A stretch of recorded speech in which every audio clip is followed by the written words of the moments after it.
जब अर्थ का अपग्रेड शुरू हुआ और बाकी लोग दूसरी दुनियाओं में शिफ्ट हो गए, मैं अकेला रह गया। यहाँ तक कि गॉड ने भी मेरी एग्जिस्टेंस को नोटिस नहीं किया, सिर्फ इसलिए क्योंकि मेरा बॉडी बाकी लोगों से अलग था। अभी अभी मैंने देखा, स्कूल, रोड्स और मेरा घर सब पूरी तरह से खाली हैं। ऐसा लगा जैसे सब एक ही झटके में गायब हो गए हों और टाइम ही रुक गया हो। मैं कंफ्यूजन खड़ा था, तभी पीछे से एक फेरी आई और उसने सब एक्सप्लेन किया। धरती के एक्सपीरियंस पॉइंट्स पूरे हो गए थे, इसलिए अब उसे नेक्स्ट इरा में इवॉल्व करना था। टाइम 10 साल के लिए पूरी तरह से फ्रीज होने वाला था और दुनिया में डिवाइन पावर भरने वाली थी। अब लोग स्टेटस विंडो के जरिए यूनिवर्स और खुद के सीक्रेट्स को समझ पाएंगे, बिल्कुल परियों जैसे हायर बीइंग्स की तरह। लेकिन अर्थ एक डिस्ट्रक्शन इरा में भी एंटर कर रही थी और इंसानों को विलुप्त होने से बचाने के लिए गॉड ने उन्हें दूसरी दुनियाओं में भेज दिया ताकि वो डिवाइन एनर्जी सीख सकें और रेडी हो सकें। लेकिन मेरे केस में गॉड ने मुझे नोटिस ही नहीं किया क्योंकि मेरे पास कुछ स्पेशल स्किल्स थी। इसलिए कॉम्पेंसेशन के तौर पर एक देवदूत रीता मेरे साथ अगले 10 साल रहने वाली थी।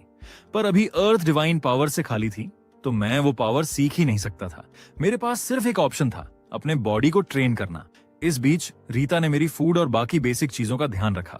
मुझे तो बर्तन धोने की भी टेंशन नहीं थी। 5 साल तेजी से बीत गए। मैंने मार्क्समैनशिप सीखना शुरू किया। रीता मुझे गाइड करती रही और देखते देखते मैंने मार्शल आर्ट्स के भी 4 साल पूरे कर लिए। एक दिन रीता ने कहा, चलो स्पार करते हैं।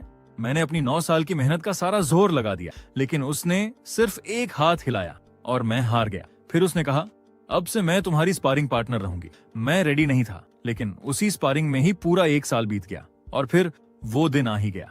10 साल बाद मैंने नई शुरुआत के लिए नए कपड़े पहने, रीता को बाय कहा और उस जगह पर पहुंचा जहां सब लोग गायब हुए थे। मैं थोड़ा नर्वस था लेकिन एक्साइटेड भी। रीता से बिछड़ने का दुख तो था, लेकिन अब मैं अपनी ओल्ड लाइफ में वापस जाने वाला था। घंटों बीत गए लेकिन कोई भी वापस नहीं आया। रीता थोड़ी घबराई हुई मेरे पीछे आई और बोली, शायद कुछ गड़बड़ हो गई है। मुझे गुस्सा आ गया। ऑलरेडी 10 साल वेट कर चुका हूँ। क्या मुझे अब और 10 साल या 100 साल इंतजार करने होंगे? लेकिन 10, 20, यहाँ तक कि 50 साल भी बीत गए और लोग नहीं लौटे। हालांकि मेरा बॉडी परफेक्ट हो चुका था, मार्क्समैनशिप मास्टर लेवल तक पहुंच गया था, लेकिन मुझे अपने मॉम डैड का चेहरा भी ठीक से याद नहीं था। इन 50 सालों की मेहनत ने मुझे सुपर स्ट्रांग बना दिया, लेकिन अब कितना और झेल पाऊंगा? क्या वो लोग कभी लौटेंगे? मैं मार्शल आर्ट्स की सेम टेक्निक्स बार बार प्रैक्टिस करते करते बोर हो गया था। रीता नहीं चाहती थी कि मैं हार मानूं। उसने कहा, डिस्ट्रक्शन कभी भी आ सकता है। मैंने उसे बोला, अब से मैं पढ़ाई में फोकस करने वाला हूँ। एक ही काम करते रहने से बस जीना मुश्किल होता है। उसके बाद मैंने पूरे दिन किताबें पढ़नी शुरू की, novels, business books, history, geography, chemistry, सब कुछ। जब लाइब्रेरी की सारी किताबें खत्म हो गईं, तो मैंने दूसरे देशों की भाषाएं सीखनी शुरू की। फिर रीता और मैं वर्ल्ड टूर पर निकल पड़े। दुनिया घूमते घूमते मैंने हर जगह की किताबें पढ़ ली। हालांकि मुझे नहीं पता था कि कितना समय बीत चुका है, लेकिन मेरे पास थकने का वक्त नहीं था। महाविनाश से पहले बहुत कुछ करना बाकी था। रीता ने सोचा भी नहीं था कि सैकड़ों साल बीत जाने के बाद भी मैं अब तक यकीन करता हूं कि इंसान वापस आएंगे। उसने धीरे से प्रार्थना की, प्लीज सब इंसानों को वापस भेज दो, इससे पहले कि लुई अपनी हद पार करे। वो नहीं चाहती थी कि मैं खुद से हार मान लूं। जब पढ़ने को भी कुछ नहीं बचा, मैंने बुचरिंग सीखनी शुरू की। एक दिन जब मैं जंगली सुअर काट रहा था, रीता ने बोला, लुइस, अब 274 साल बीत चुके हैं। उसके लिए भी ये शॉकिंग था। फेरी के लिए भी ये बहुत लंबा टाइम था। उसने सोचा नहीं था कि मैं अब भी फ्यूचर के लिए तैयारी करता रहूंगा। मैंने कुछ नहीं कहा, बस अपनी बुचर स्किल्स पर काम करता रहा। 300वें साल तक मैंने ये कला पूरी तरह से मास्टर कर ली। अब मैंने ब्लैक स्मिथिंग शुरू की, लेकिन 5 साल में बस एक सोर्ड बनाई। रीता हंसते हुए बोली, ये तलवार तो मूली भी नहीं काट पाएगी। हालांकि उसने मजाक उड़ाया, लेकिन वो इसे यादगार के तौर पर रखना चाहती थी। अगले 50 सालों में मैंने बहुत से वेपन्स बनाए, लेकिन कोई भी उतना सेटिस्फाइंग नहीं था। फाइनली 1 सेंचुरी के बाद मैंने एक परफेक्ट स्पीयर बना लिया। अब मेरे पास बुचर, ब्लैक स्मिथ और मार्शल आर्टिस्ट तीनों की मास्टर स्किल्स थीं। अब साल और महीनों की गिनती मैंने छोड़ दी थी। सौभाग्य से रीता हमेशा साथ थी, लेकिन इंसानों के ना आने से अब वो भी टेंशन में थी। अगर लुइस अपनी लिमिट्स पार कर गया तो? वो चाहती थी कि मेरे लिए कुछ नया हो। लंबे सोच के बाद उसे समझ आया, शायद लुइस ने अब तक एक ही चीज फील नहीं की, प्यार। ये सोचते ही उसका फेस रेड हो गया। क्या मैं पागल हो रही हूँ? एक फेरी के माइंड में ऐसे थॉट्स? लेकिन फिर उसने सोचा, अगर लुई तैयार होता तो मुझे कोई दिक्कत नहीं होती। तभी मुझे कुछ अजीब सा फील हुआ। मैंने रीता को बुलाया। वो थोड़ी कंफ्यूज्ड दिख रही थी। मैंने उसकी कमर पर बंधी उस सोर्ड की तरफ इशारा किया। ये वही तलवार थी जिसे उसने यादगार के तौर पर रखा था। लेकिन अचानक वो तलवार खुद खुद हवा में उड़ने लगी। घबराई हुई रीता उसे पकड़ने के लिए दौड़ी। तभी मेरे कपड़े उस दिन जैसे हो गए जब टाइम रुका था और सब कुछ धीरे धीरे अपनी रियल स्टेट में लौटने लगा। रीता ने भगवान से प्रार्थना की कि वह यह तलवार न ले, लेकिन जब उसने नीचे देखा तो पाया कि डिस्ट्रक्शन एरा शुरू हो चुका था। वो भी ऊपर उठने लगी। वो मुझे प्रॉपरली गुड बाय कहना चाहती थी, लेकिन भगवान की पावर के सामने वो कुछ नहीं कर पाई। इन हजारों सालों में हमारे बीच बहुत डीप बॉन्ड बन चुका था। जाते जाते उसका लास्ट लाइन था, हम एक बार भी किस तक नहीं कर पाए, और मैं चुपचाप उसे दूर जाते देखता रहा। रीता के जाने के बाद मैं सच में बहुत उदास हो गया। तभी मुझे उसकी बात याद आई। उसने खुद को एक फेरी यानी परी बताया था, एक हायर बीइंग। तो क्या इसका मतलब ये है कि अगर मैं भी कोई हायर बीइंग बन जाऊं तो शायद मैं उसे दोबारा देख सकूं? अब जब दुनिया का रीसेट खत्म हो चुका था, लोग धीरे धीरे वापस आने लगे। मेरी आंखें खुली तो देखा मैं लोगों की भीड़ में खड़ा हूं, और तभी मेरे सामने भी एक स्टेटस विंडो पॉपअप हुई। हर कोई अपने पिछले 10 साल के एक्सपीरियंस के बारे में बात कर रहा था। यानी उनके पास 10 साल की डिवाइन पावर की ट्रेनिंग थी, और मैं 1000 साल पीछे रह गया था। लेकिन उस वक्त मैं बस अपने मम्मी पापा से मिलना चाहता था। मुझे याद भी नहीं था कि वो कैसे दिखते हैं। जब मैं घर पहुंचा तो मुझे एक जानी पहचानी आवाज सुनाई दी, और माँ को देखते ही सारी यादें ताजा हो गईं। 1000 साल बाद भी उनके साथ बैठना वैसा ही लगा जैसे पहले था।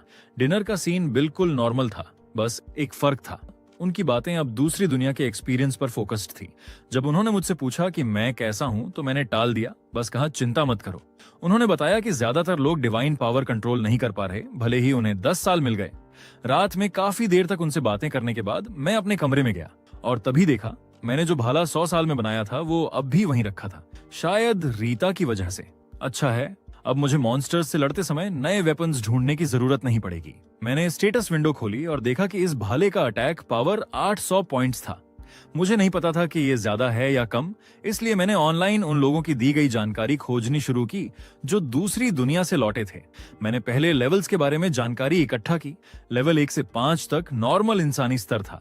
कहा जाता था कि दूसरी दुनिया में सोल्जर चुनने का स्टैंडर्ड आमतौर पर लेवल 7 होता था, और लेवल 10 से ऊपर वाले स्वॉर्डमैन या आर्चर जैसे प्रोफेशंस पा सकते थे। लेवल 50 तक पहुंचने पर दूसरी प्रोफेशन चेंज करने का मौका मिलता था, जिसे एक्सपर्ट होने की निशानी भी माना जाता था। लेवल 100 पर पहुंचने पर तीसरी प्रोफेशन चेंज पॉसिबल थी, लेकिन तीसरी प्रोफेशन के बाद लेवलिंग बहुत मुश्किल हो जाती है, लिटरली नर्क जैसी हो जाती थी, और चौथी प्रोफेशन चेंज ऑलमोस्ट इम्पॉसिबल मानी जाती है। कुछ लोग कहते हैं कि सिर्फ ड्रैगन्स या बेहीमथ जैसे हाई लेवल मॉन्स्टर्स ही इस स्टेज तक पहुंच पाते हैं। ये सारी जानकारी थी जो मैं अभी इकट्ठा कर पाया था। कल स्कूल में और जांच करूंगा। हालांकि दुनिया बहुत बदल चुकी थी, लेकिन मेरी जिंदगी में कोई खास बदलाव नहीं आया था। रीता, मैं अब भी उसे बहुत मिस करता था। और तभी एक आवाज आई। रीता ये सुनकर बहुत खुश होगी। मेरे सामने एक परी प्रकट हुई। उसका नाम लिसा था। भगवान ने उसे भेजा था ताकि वो मुझे डिवाइन पावर यूज करना सिखा सके, ताकि मैं उन 10 सालों की भरपाई कर सकूं जो मैं मिस कर चुका था। ये सब रीता की वजह से ही पॉसिबल हुआ था। उसने भगवान के सामने रोते हुए कहा था कि मैं 1000 साल तक धरती पर अकेला रहा और अकेला हूं जो डिवाइन पावर का यूजर नहीं बन पाया। रीता के बार बार बोलने पर भगवान ने लिसा को भेजा ताकि वो मुझे जल्दी से डिवाइन पावर में मास्टर बना सके। रीता को खुद आने की इजाजत नहीं थी, क्योंकि भगवान नहीं चाहते थे कि परियां और इंसान एक दूसरे के बहुत करीब आए। लिसा मुझे देखकर थोड़ी शॉक्ड थी। वो सोच रही थी कि क्या ये वही इंसान है जिसे कुछ आता जाता नहीं, लेकिन अब मैं एकदम अलग लग रहा था, फिजिकली स्ट्रांग। उसे लगा कि रीता ने उसे चीट कर दिया, लेकिन अब जब उसने काम एक्सेप्ट कर लिया था तो उसने कहा, फाइन, अब मैं तुम्हें डिवाइन पावर यूज करना सिखाऊंगी। लिसा हाई लेवल फेरी थी। सिर्फ उसके साथ रहने से ही मेरी डिवाइन पावर की अंडरस्टैंडिंग और कंट्रोल 10x बढ़ सकती थी। रीता के साथ बिताए 1000 साल भी उतना इम्पैक्ट नहीं डाल पाए थे जितना लिसा की प्रेजेंस से आने वाला था। अब डिस्ट्रक्शन एरा शुरू हो चुका था। लिसा का कहना था, मुझे डिवाइन पावर सीखने में 1 साल लग सकता है, और इस पूरे साल वो मेरे सिर पर बैठी रहेगी। मैं थोड़ा परेशान हुआ, लेकिन उसने कहा, रिलैक्स, मैंने मैजिक किया है, नॉर्मल लोग मुझे देख नहीं सकते। अगली सुबह मैं जल्दी बाहर निकल गया। मेरी स्किल की वजह से अभी तक किसी को मेरी मौजूदगी का पता नहीं चला था, और इस स्किल को किसी भी तरह बंद नहीं किया जा सकता था। हालांकि लिसा ने कहा कि मेरी स्किल अच्छी थी। उसकी नजर में बाकियों की स्किल्स इससे कुछ भी नहीं थी। ये इंटेलिजेंस इकट्ठा करने का एक अच्छा मौका था। इस दौरान मैंने एक सुपर पावरफुल लड़की के बारे में सुना जिसे सब इम्प्रेस कहते थे। वो हमारी ही स्कूल की स्टूडेंट थी जिसने दूसरी दुनिया में बहुत अच्छा परफॉर्म किया था। और फिर मैंने सुना अब लेवल रिस्ट्रिक्टेड डंजन्स भी दिखाई देने लगे हैं। लिसा ने समझाया, डंजन्स एक तरह का जाल होते हैं जो भगवान खुद बनाते हैं। मॉन्स्टर्स को अट्रैक्ट करके वो उन्हें अंदर फंसाते हैं और रास्ता सील कर देते हैं। लेकिन इंसान मॉन्स्टर्स से अलग थे। अगर काबिल हो तो वो अंदर जा सकते हैं, बाहर आ सकते हैं। सो ये सेफ हंटिंग ग्राउंड्स जैसे बन जाते हैं। लेकिन कुछ मॉन्स्टर्स इतने स्ट्रांग होते हैं कि वो खुद के डंजन्स बना सकते हैं या जालों को तोड़ सकते हैं। इसलिए लिसा ने मुझे अलर्ट रहने को कहा। इस वक्त मॉन्स्टर्स कमजोर थे, तो उसने कहा मैं अभी मॉन्स्टर्स का शिकार करके लेवल अप कर सकता हूँ। आखिरकार मेरे पास एक मॉन्स्टर जैसा शरीर था, तो मैं आसानी से लेवल 25 तक के मॉन्स्टर्स को हरा सकता था। तभी लिसा ने कुछ महसूस किया और मुझे बताया कि मैं जल्द ही असली लड़ाई में उतर सकता हूँ। जैसे ही उसने बात पूरी की, अचानक क्लासरूम के बाहर शोर मचने लगा। पता चला एक बहुत बड़ा कीड़ों का झुंड हमला कर रहा है। न सिर्फ उनके साइज बढ़ चुके थे, बल्कि उनकी बॉडी भी काफी टफ लग रही थी। स्टूडेंट्स डरकर भागने लगे, क्योंकि जब उन्हें वापस भेजा गया था तो उनका डेटा रीसेट हो गया था और सब फिर से लेवल 1 पर आ चुके थे। मैंने जल्दी से एक लकड़ी की छड़ी तोड़ी और उसे कई बार घुमाया। जब मैंने रुका तो वो एक हथियार में बदल गया। कुछ और बनाने के बाद मैंने निकलने की तैयारी की। हालांकि मेरे पास इनविजिबल होने की स्किल थी, लेकिन लड़ते समय मैं देखा जा सकता था। इसलिए मैंने लिसा से पूछा कि क्या मेरी पहचान छिपाने का कोई तरीका है। इसलिए उसने मुझे एक मास्क दे दिया। मैंने 18वीं मंजिल से छलांग लगाई और एक जायंट ग्रास हॉपर को एक ही किक में उड़ा दिया। सिस्टम ने नोटिफाइड किया, लेवल 13। जायंट ग्रास हॉपर को मार डाला, 800 एक्सपी पॉइंट्स मिला, लेवल 3 हो गया और सभी फीचर्स इंप्रूव्ड हुआ। अपने बॉडी में चेंज फील करके मुझे समझ आ गया कि लेवल अप का यही मतलब था। भले ही मैजिक पावर बस थोड़ा सा इंक्रीज हुआ था, फिर भी मैं काफी खुश था। तभी मेरे पीछे अचानक कई बड़े साइज के कीड़े आ गए। मैंने धीरे से अपने हाथ में लकड़ी का भाला पकड़ा और नेक्स्ट मोमेंट उसे फुल फोर्स से फेंक दिया। एक giant and monster direct hit से तुरंत क्रश हो गया। फिर मैंने एक और वेपन निकाला और उस एंट को 2 हिस्सों में काट दिया।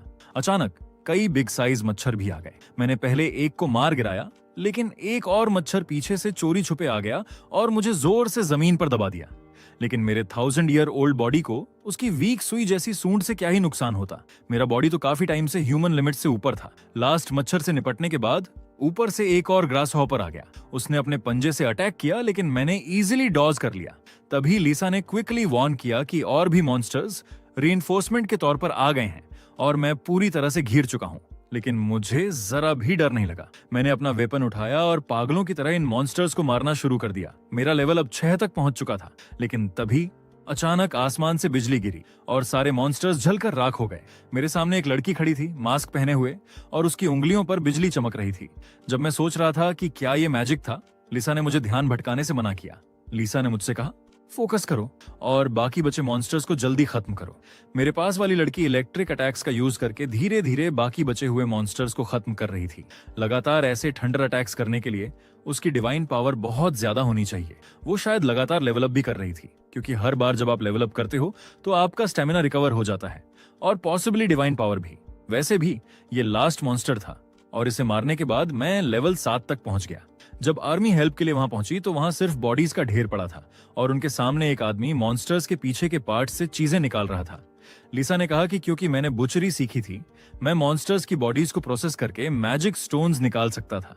वो मुझे बताएगी कि मॉन्स्टर्स के किन हिस्सों में आमतौर पर मैजिक स्टोन मिलते हैं। जहां कई लोग मेरी स्ट्रेंथ देखकर हैरान थे, मैं तो पहले ही एक मैजिक स्टोन निकाल चुका था। लेकिन जब मैंने पीछे मुड़कर देखा तो देखा कि कई लोग मुझे देख रहे थे और मेरी फोटोज खींच रहे थे। उसी मोमेंट जो लड़की बिजली कंट्रोल कर रही थी वो मेरी तरफ आई।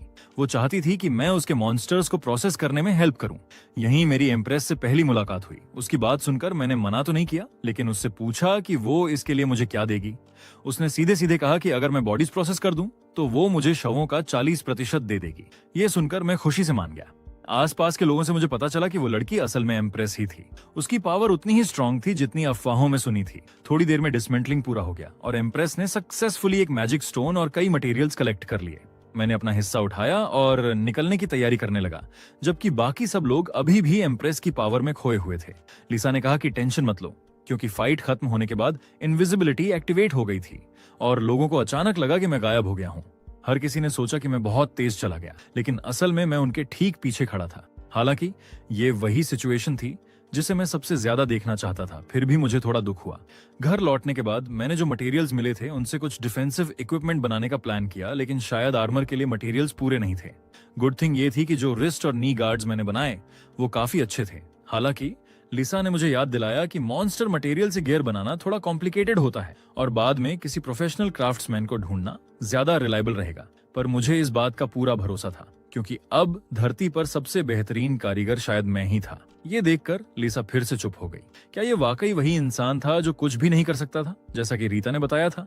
अब वो वापस जाकर रीता को एक्सपोज करना चाहती थी, लेकिन क्योंकि अब चीजें इस मोड पर आ चुकी थीं, लिसा ने कहा कि अगर मुझे डिवाइन पावर टेक्निक्स के बारे में जानना है तो पहले ये समझो, ये टूल्स को स्पेशल पावर्स देने के लिए मैजिक स्टोन या बाकी डिवाइन पावर क्रिस्टल्स यूज करने की टेक्निक थी।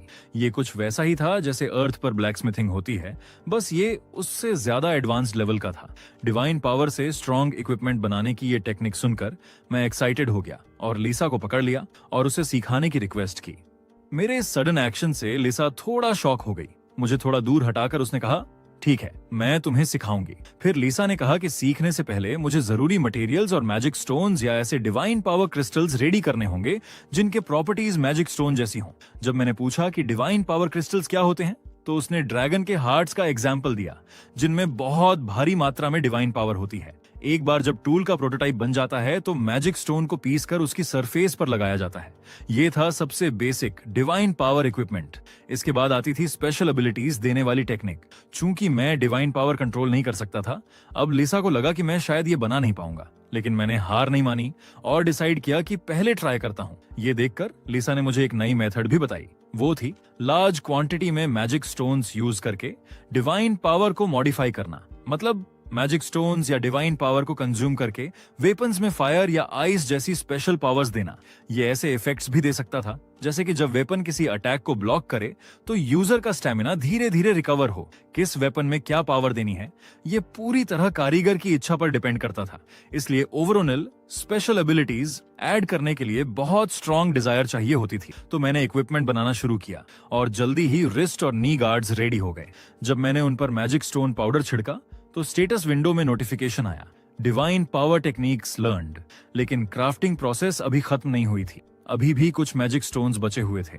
अब मैंने प्लान किया कि मैं मैजिक स्टोन के अंदर छुपी डिवाइन पावर को यूज करूंगा। मुझे आंखें बंद करके फोकस करता देख लिसा बहुत हैरान हुई। उसे लगा भी नहीं था कि मैं इतनी जल्दी इक्विपमेंट्स को स्पेशल एबिलिटीज देने की कोशिश करूंगा। उसी पल मैंने सोचा कि मैं चाहता हूं कि इस टूल में ग्रास हॉपर के हथियार जैसी तेजी हो। मैं सक्सेस के बहुत करीब था, लेकिन मैजिक स्टोन की कमी की वजह से मैं ऑलमोस्ट फेल हो गया। ये देखकर लिसा को थोड़ा अफसोस हुआ और उसने तुरंत डिवाइन पावर देकर मेरी हेल्प की। अगले ही पल अनगिनत एनर्जी मेरी हथेली में व्रिस्ट गार्ड के अंदर घुस गई। लिसा को लगा कि शायद ये अब भी फेल हो गया, लेकिन मैंने हल्का सा स्माइल किया क्योंकि मेरा डिवाइन पावर मेमोरी लेवल अब बढ़ चुका था। इसका मतलब ये भी था कि रिस्ट गार्ड ने स्पेशल एबिलिटीज गेन कर ली थीं। मैंने अपना हाथ उठाया और धीरे से वेव किया। पास की आयरन चेन तुरंत कट गई और उसकी पावर बिल्कुल वैसी ही थी जैसी मैंने इमेजिन की थी। हालांकि लिसा ने मेरी हेल्प की थी, लेकिन पहली ही कोशिश में सक्सेस होने पर उसने मेरी तारीफ की। लेकिन क्योंकि मैंने अभी अभी पार्क का झूला तोड़ दिया था, मैं जल्दी से वहां से भाग गया। लिसा बस चुप रह गई क्योंकि वो उसे जादू से रिपेयर कर सकती थी। अगले दिन मैंने अपनी मम्मी को काफी देर तक समझाया। मैंने कहा कि मैं बस थोड़ा बाहर घूमने गया था और फाइनली बाहर निकलने में सक्सेस हो गया। रास्ते में मैंने लिसा को बताया कि मैं एम्प्रेस को फिर से देखना चाहता हूँ क्योंकि मुझे उसके कंट्रोल में डिवाइन पावर बहुत इंटरेस्टिंग लगी। एम्प्रेस की पावर्स उन लोगों से भी ज्यादा स्ट्रॉन्ग थीं जो दूसरी दुनिया में ट्रांसफर हुए थे। लेकिन लिसा ने कहा कि ये कोई बड़ी बात नहीं थी। आखिर उसके पास 10 साल का एक्सपीरियंस था। उसकी नजर में मैं ही था जो सच में स्पेशल था, बिना डिवाइन पावर के भी मॉन्स्टर्स के शेल को प्रोसेस करने में केपेबल। उसे भी इस बात पर काफी सरप्राइजिंग हुआ। जैसे ही उसने बात पूरी की, लिसा सडनली रुक गई। उसने पीछे मुड़कर देखा तो मैंने पूछा, क्या हुआ? लिसा ने कहा कि उसे एक मॉन्स्टर ग्रुप फील हुआ है जिसका लीडर लेवल 35 का आइस वुल्फ है। ये सुनकर मैं थोड़ा शॉक्ड था क्योंकि लिसा ने पहले कहा था कि कैटेक्लिज्म के अर्ली फेज में हाई लेवल मॉन्स्टर्स नहीं होते। मजबूरी में लिसा ने एक्सप्लेन किया कि उसे कल से ही कुछ ऑफ सा फील हो रहा था क्योंकि डे 2 पर जो मॉन्स्टर्स हमने मारे थे वो ऑलरेडी लेवल 10 से ज्यादा थे। अब अर्थ पर डेफिनेटली कुछ गड़बड़ थी। लिसा को लगा कि आगे चलकर शायद उसे मेरी मदद की जरूरत पड़े। मैं और पूछ पाता उससे पहले ही उसने कहा, चलो जल्दी, वहां की सिचुएशन अर्जेंट है। उसने ये भी समझाया कि ये मॉन्स्टर्स इतने स्ट्रॉन्ग क्यों हैं। कैटेक्लिज्म से पहले गॉड ने ह्यूमंस को दूसरी दुनिया में ट्रांसफर कर दिया था, लेकिन एनिमल्स को अर्थ पर ही छोड़ दिया। गॉड ने सोचा कि अर्थ पर एनिमल्स को 10 साल छोड़ने में कोई दिक्कत नहीं होगी, लेकिन एक अननोन एरर की वजह से अर्थ की टाइमलाइन ड्रास्टिकली चेंज हो गई थी। दूसरी दुनिया में सिर्फ 10 साल बीते थे, लेकिन अर्थ पर 1000 साल गुजर चुके थे। इन 1000 सालों में मैं रीता के साथ टाइम बिताने और चीजें सीखने में बेझिझक था, इसलिए टाइम शिफ्ट को नोटिस नहीं कर पाया। भले ही टाइमलाइन रीसेट हो चुकी थी, लेकिन जानवर जो सिर्फ 10 साल जीने वाले थे अब 1000 साल तक सरवाइव कर चुके थे। रिजल्ट अब साफ था। अर्थ के जानवर बहुत पावरफुल और इंटेलिजेंट बन चुके थे। लिसा जहां मुझे लेकर गई वहां पहले से ही खून फैला हुआ था। उसने बताया कि उसने सिचुएशन की रिपोर्ट कल ही भेज दी थी, लेकिन जब तक एडजस्टमेंट आता उसने होप की कि मैं इन मॉन्स्टर्स को क्लियर कर दूंगा और बाद में प्रॉपर रिवॉर्ड भी मिलेगा। लेकिन आइस वुल्व्स के इस पैक को देखकर मुझे समझ आ गया कि ये काम इतना इजी नहीं होगा। लकी बात ये थी कि करंट वुल्व्स बहुत ज्यादा स्ट्रांग नहीं थे और मुझे पीछे हटने की जरूरत नहीं पड़ी। मैंने तुरंत अपना स्पीयर उठाया, ऊपर जंप किया और वुल्व्स पर लैंड करते ही हमला कर दिया। इवन स्ट्रॉन्गेस्ट आइस वुल्फ भी मेरी सिंगल स्ट्राइक में खत्म हो गया। कल के लेवल अप की वजह से मेरी स्ट्रेंथ बहुत बढ़ चुकी थी। साइड पर लगभग 70 मॉन्स्टर्स थे। लीडर की मौत के बाद भी बाकी वुल्व्स ने हार नहीं मानी, लेकिन बाकी छोटे मॉन्स्टर्स तो मेरे लिए और भी आसान थे। जब मैं उन्हें मार ही रहा था, पीछे से चीखने की आवाजें आने लगी। कुछ लोग जो टाइमली एस्केप नहीं कर पाए अब वुल्व्स से घिरे हुए थे। दूसरी दुनिया के सेफ हंटिंग जोन्स के उल्टे यहाँ के वुल्व्स रियल थे और लेवल रीसेट लोग मैजिक यूज करके भी रेजिस्ट नहीं कर पा रहे थे। राइट मोमेंट पर मैंने अपना स्पीयर लेकर उन्हें बचाने के लिए डैश मारा। सिर्फ एक स्विंग में 2 वुल्व्स को मार गिराया। लेवल अप करते हुए मैं लेवल 9 तक पहुंच गया, लेकिन फिर रुक गया क्योंकि ये मेरा कोई प्रोफेशन नहीं था। मैं लेवल 10 तक नहीं पहुंच सकता था, लेकिन किस्मत से एक्स्ट्रा एक्सपी स्टोर हो रहा था। जब मैंने लोगों को बचाया तो साइड के कुछ लोग मुझे पहचान गए। मैं वही एस यूनिवर्सिटी का कल का मास्क वाला आदमी था, लेकिन उन्होंने जो टाइटल दिया वो थोड़ा वियर्ड था। एस यूनिवर्सिटी का प्रोक्टोलॉजिस्ट, एक speed based powerful warrior. Honestly ये सुनकर मैं थोड़ा ऑकवर्ड फील कर रहा था और लिसा मेरा मजाक उड़ाने से पीछे नहीं रही। वुल्व्स को मारते वक्त एक सरप्राइजिंग चीज हुई। एक ग्रे वुल्फ ने एक्चुअली एक आदमी को हॉस्टेज बना लिया। उसके स्मूथ मूव्स को देखकर लिसा ने गेस किया कि शायद उसने पहले भी ऐसा किया है, लेकिन ट्रू पावर के सामने ऐसी ट्रिक्स यूजलेस थीं। बोलते बोलते मेरा स्पीयर ऑलरेडी ग्रे वुल्फ की चेस्ट में जा चुका था। अब मेरे पास कोई वेपन नहीं था और वुल्व्स का पैक मुझ पर हमला करने की तैयारी कर चुका था। बट लिसा की ट्रेनिंग के कारण मेरा कॉम्बैट सेंस हाई था। वुल्व्स एक एक करके गिरने लगे। कुछ ही देर में मैंने 70 से ज्यादा वुल्व्स को खत्म कर दिया था। अब बारी थी हार्वेस्टिंग की, लेकिन स्पीयर इस काम के लिए अनकंफर्टेबल था। सो मुझे फ्यूचर में एक स्पेशल बुचर्स नाइफ बनाना होगा। इस बार इतने सारे कॉर्प्सेस थे कि मैं अकेले हैंडल नहीं कर सकता था। और इसी सीन के साथ ये एपिसोड खत्म होता है। वीडियो जारी रखने के लिए तुरंत कमेंट करें, अन्यथा इस वीडियो की सेवाएं रोक दी जाएगी। धन्यवाद।